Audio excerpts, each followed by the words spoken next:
Here's a game I'm not looking forward to. I like this Capcom logo though.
Mega Man X5 for the PlayStation 1, the downfall of the series.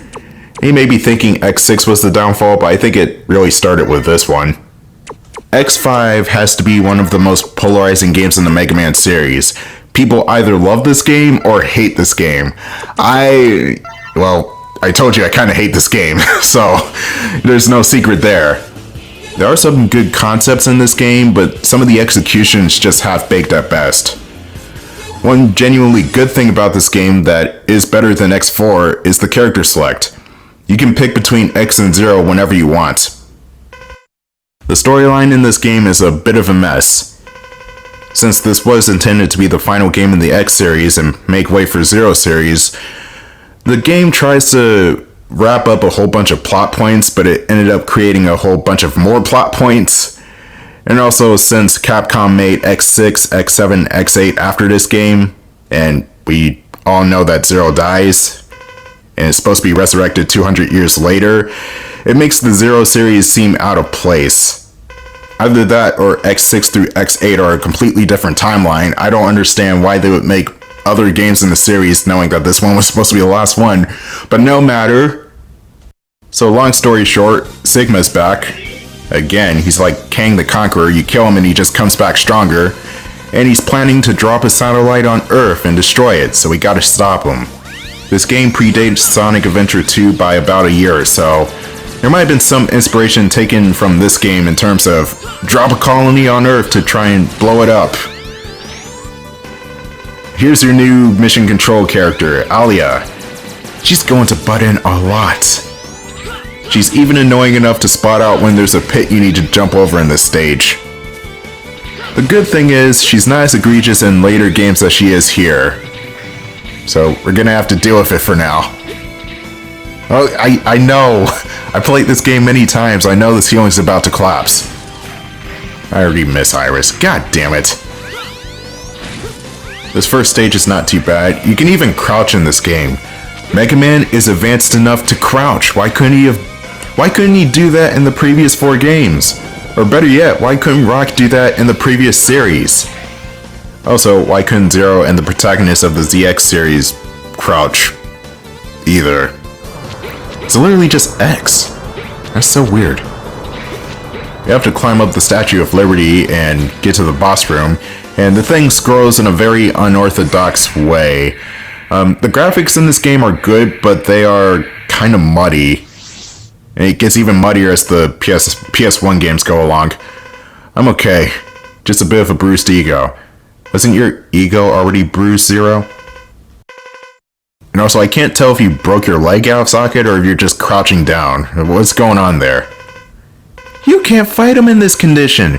I've seen Zero fight in much worse conditions. Oh god. The Statue of Liberty is Sigma. Everything is Sigma. Oh, great. It's Sigma again.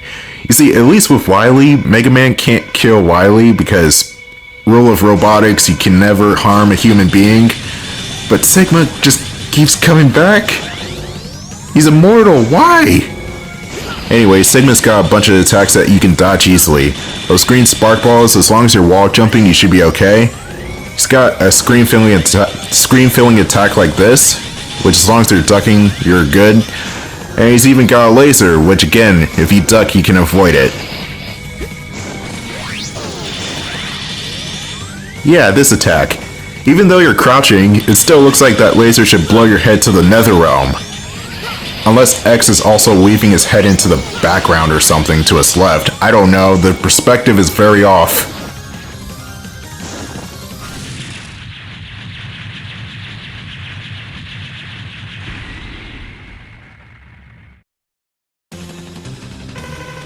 Darn, that blast released the Sigma virus. Oh god, not again. Yeah, Sigma rigged the final weapon to fall on Earth. As you know, the final weapon was featured at the end of X4. You got Aelia yelling at me again, and Cygnus, who's also introduced in this game. And actually, I think he's the coolest character to have been introduced in this game. Damn it! Sigma will pay for this! For the 5th time! These cutscenes are long and extremely boring, so I'm skipping over the dialogue. It's not like the classic games where the plot is stupid but it's still enjoyable, or the Zero games where the plot actually makes sense and is still enjoyable. No, this game has a really throwaway story in my opinion. And also another thing that I noticed in the transition from X4 to X5, there are no cutscenes. Like actual FMV cutscenes, where'd they go? Everything's a still image, and I would say that would work if this game were Phantasy Star 4 on the Sega Genesis, but since this is a PlayStation game in 2000, I have to wonder where the animation went. Anyway, Cygnus and Douglas here are explaining to us that we need to gather parts for this railgun in order to blast at the satellite. In order to get the parts for the railgun, you need to destroy 4 particular Mavericks first. The 4 Mavericks in question are Grizzly Slash, Duff McWhalen, Squid Adler, and finally, Izzy Glow. But since I'm playing the version of 5 that was released on the X Legacy Collection on PS4, the Mavericks have been renamed to Crescent Grizzly, Tidal Whale, oh that's generic as hell, Volt Kraken, and Shining Firefly. I'm sure people like the more formal names based off of their Japanese counterparts better. For me, I like the older American names better, which were based off of Guns N' Roses members. Now, that's probably the reason why they couldn't get the names back. Guns N' Roses had a problem with it, or something. Anyway, the guys on the left side are the Mavericks you want to deal with first. They have the parts. If you're playing as X, always going with the 4th armor makes your life a hell of a lot easier. Tidal Whale, fuck the name. Duff McWillan's one of the easier Mavericks you could go after. However, his stage is boring. You got something chasing you and it's essentially an auto-scroller. But what makes it boring is that it drags on for way too long. And not only that, if you want to get everything this stage has to offer, you have to do this section 3 times. Once in order to destroy the boss and get his weapons, then you need said boss's weapons in order to get an item, then you need another boss's weapons to get a different item. What? I've never heard of this sort of backtracking before in any of these games. Maybe X3 was almost like this to an extent, but really you only need to do some levels twice in order to get everything, and that's it.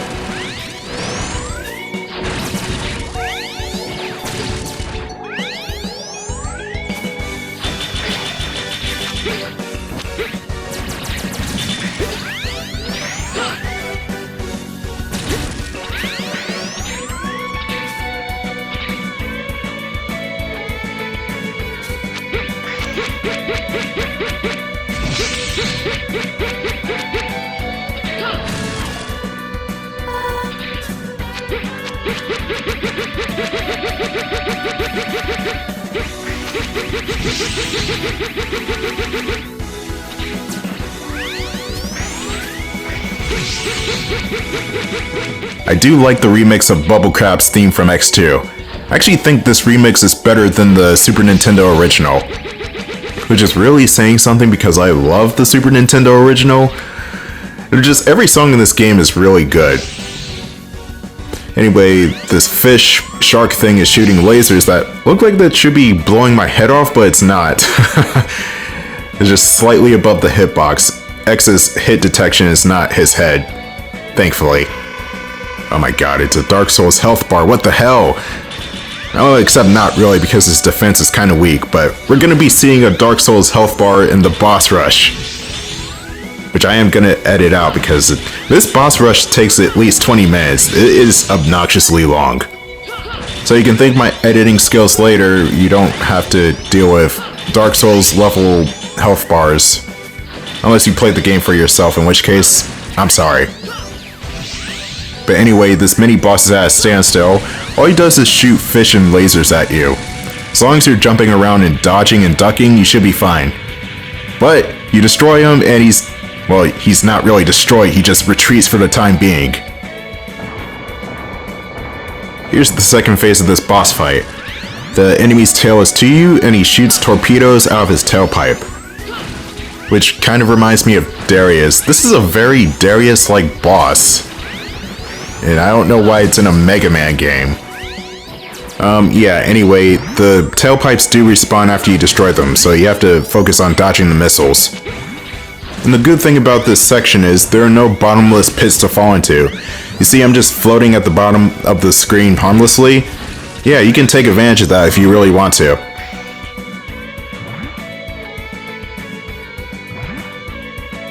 Here we are, the second fight with this thing. And he's just as easy as he was before. He's probably even easier. You know what he does? He does the same thing as before! You have to aim for the centerpiece of the tail though. And this part is admittedly not bad. You can destroy the torpedoes to give yourself a bit more room. Yeah, this is probably one of the most boring mini-bosses in all of Mega Man X history. Just jump through the missiles or shoot them, and shoot the centerpiece, and... oh good, it's over. But it's not even over with the whole section yet. There's another part to this.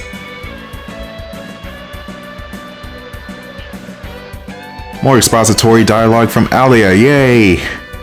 Now, up ahead is a branching pathway, but since we can't go up, we need to go down.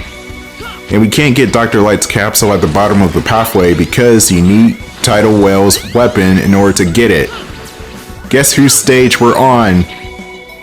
Admittedly, this was a thing in Bubble Crab's stage as well.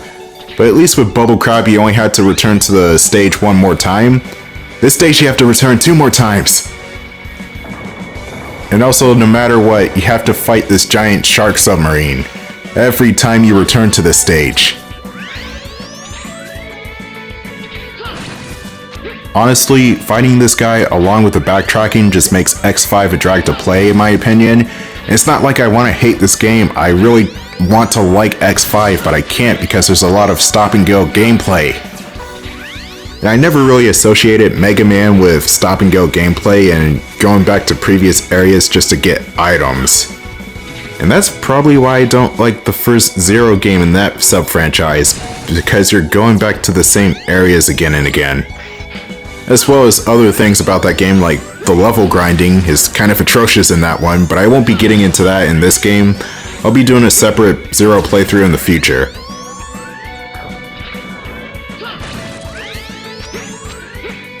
As in the game Mega Man Zero, not playing as Zero in this game. Oh god, no. Though I'll still be playing as Zero in this game, don't worry. Alright, final stretch. That boy, ah, motherfucker, that was cheap, game. I couldn't even move when the boss's health was going up. Anyway, you have to shoot that cord that's on the dorsal fin. But you also have to wait for the shield to go down in order to shoot the core. Again, it's very easy. You got slow-moving fish that will breathe you in and swallow you whole. They don't even think of chewing. You can shoot your way out of them. Kind of like the enemies from Bubble Crab stage in X5. This game truly is a callback. I do think the callbacks this game makes to the other ones are genuinely good. I just wish everything else was a bit better. A lot better.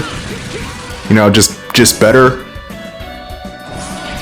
Anyway, that's enough about that. We are making our way to Title McWhalen. Or Duffwell. Whatever his name is, I prefer the original.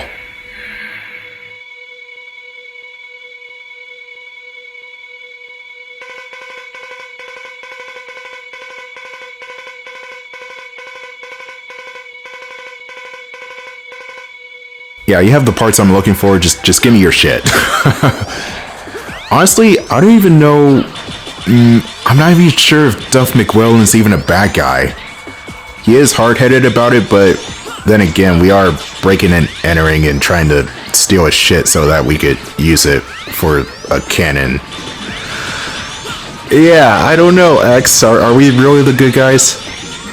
X even says to McWhalen, this is the nearest resource to our base, so therefore we need to take it now. So yeah, we're kind of being dicks.